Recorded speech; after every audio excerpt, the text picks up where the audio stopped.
Amira, Doc is coming out January 7th on Fox. How excited are you to be a part of this new, different type of medical drama? I really am thrilled. It's a wonderful show. Like when I first read the first episode, the pilot episode, I was so taken with how beautifully simple the heart of the story was. That was really believable. That really made me ask questions that I feel like other series, and other medical drama specifically, hadn't had me ask before. And then it had the color of the classic medical drama with all the different, traumas coming in and having to tackle that. But at the heart of it, it's a really heart-wrenching story, and that drew me in immediately. Yeah, and it's so some of the topics that are talked about on the show are so much different than other medical dramas that we've seen in the past. It really gets a little in depth. Uh, what was it like to be up to get that script every week and be able to see what was going to happen? Because I'm sure for a lot of the fans, they're going to be like that too, following every week and then see what's going on. Well, it's really exciting because even with this structure, the first couple of episodes, you're really just understanding what happened to this woman. It's based on the Italian series Doc, which is based on a real situation that happened where this woman loses 8 years of her memory. And so you really need to understand like what has been lost, who was she before, who is she now, and then once you kind of get into that by around episode 3 4 you start realizing, okay, now we're in rhythm. You know what I mean? And so I think that's really a beautiful foundation to kind of, it's just the beautiful foundation to root the whole series in. And so you start to fall in love with these characters. I feel like you start to figure out, who are you rooting for. I'm still not quite sure if I'm rooting for her ex-husband or her current relationship. I'm a little divided, but I think that's a great problem to have dramatically.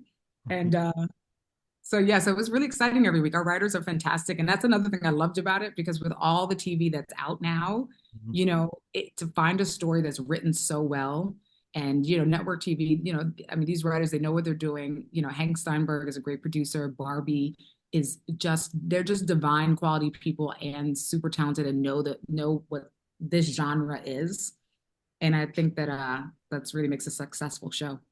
And I feel like with TV shows now and network, it's almost like everybody's lifting the bar up.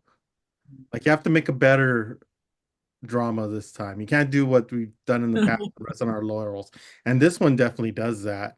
The great cast, Molly Parker's character. I mean, you see a nice side of her, but you're just like, oh, you're such a I know. uh. I know. I know. Dr. Amy Larsen she's quite a a force. She's a force. That's a good word. A Yes. force. But I feel like I think I just love that so much because she also has tragedy visited upon her. And when we learn that, it's kind of like, how can you blame someone? And I Yeah. think that's the heart of it, is just like, all of us, how do we respond to tragedy? That's a big question. We're all gonna run into something in our lifetime. You live long enough, you're gonna run into it. So I think that's something that's really relatable. That's one of those themes that when I read it, I was like, oh, this is really relatable.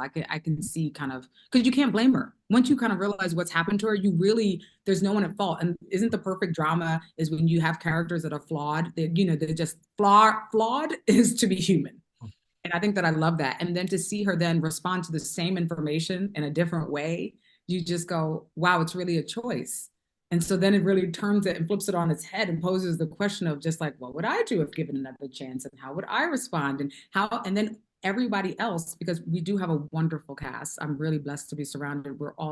It's like collaborating with them is fantastic. But, like to see how they respond, because everyone is affected, like her children are affected and her ex-husband, and now they've had to adjust their lives, right? Because it's a domino effect. And so now with this new Dr. Larsen, they're having to figure out, wait a minute, now how do I show up with this new person? It's just a lot of questions about love and honor and just family and balancing it all. And I think that's important too. As a woman, I love that they cast a woman in the lead, because I feel like that's always something to be discussed in terms of what we're capable of doing and where we look for community for help, and how it is to be, I know I get that question often, being a mother of two, and being able to do these amazing roles. It's not easy. It takes community, it takes sacrifice, but it is possible. So that balance of like, we can do it all, but also you need help, right? Yeah. And I think there's so that we're literally, there's so much to tackle, you know? And I think that that's good. That's juicy material. Exactly. Tell us a little bit about your character, Dr. Gina Walker. Yeah, so I'm a neuropsychiatrist, which is really fantastic. I am not only best friends with Dr. Amy Larsen, but I'm also her doctor when she wakes up. And so we'll see her kind of try to navigate that landscape of friendship. And it's just like, when do I need to step in as a doctor? When do I need to step in as a friend? Sometimes I need to be both at the same time.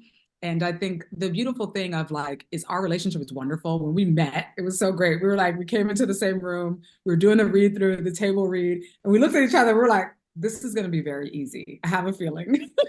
And we were right. Like we're kind of best of friends, and it's she's a wonderful person to work with. But we have a very similar method. It's like talking about scenes, not necessarily even looking to answer questions, Mhm. but in some scenes you just want to talk about it, and then next thing you know, something cracks open.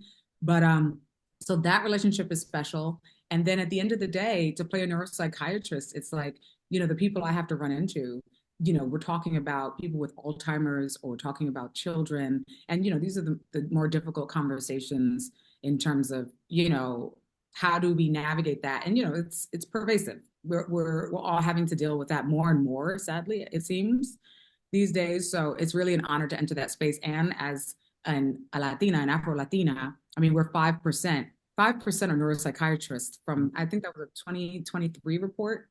So it's just like, it's a small percent, but they're there, and they're like, there's societies of his, Latinos neuropsychiatrists, where they can they made these groups where people can come together and have support. So to represent that population, to encourage more young women and young people to be like, we are in this space, we are leading in this space, we have doctor degrees, doctorates, and we're going to medical school, and to just show that that's possible. That's something I also don't take lightly, about being able to be the face of this character.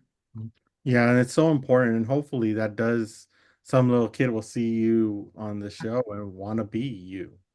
And Yes. we see that percentage go up. 'Cause I think in a lot of fields, we need to see the percentage go up when it comes to Latinos, Afro Latinos in Yeah, and we general. set the tone. Yes, We exactly. in America.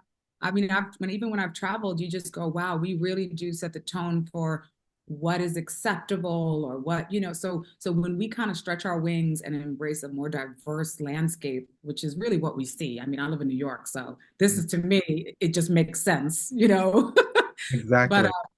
we do that, I feel like that's wonderful, because it lets people know what's possible and to see us in a different light, because we aren't a monolith. We are all diverse, and we're all important. Like, so not to even speak lesser than any of the other roles that we've seen or jobs that we've seen, but we needed to enter the professional space Yeah. because we are there. You know what I mean? And I'm playing one, but like, they're real neuropsychiatrists who have done the 10 plus years, including of medical school. Exactly, exactly. Amira, thank you so much for stopping with us. We really appreciate it. Doc out January 7th on Right. Fox. Cannot wait for everybody to see this. I think they're really gonna get pulled into the show. Ay, un fuerte abrazo. Thank you. See ya.